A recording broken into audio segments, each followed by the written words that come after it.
بسم الله الرحمن الرحيم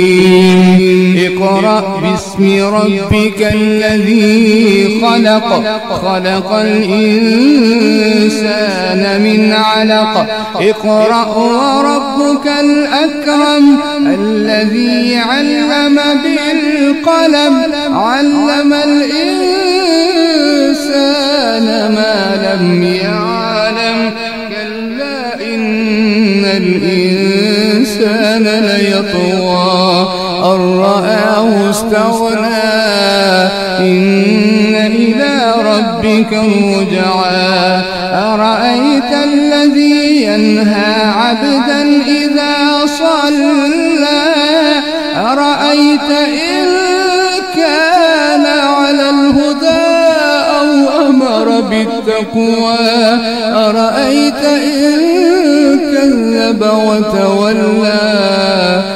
لم يعلم بأن الله يرى كلا لئن لم ينته لنسفعا بالناصية ناصية كاذبة خاطئة فليدع ناديه سندع الزبانية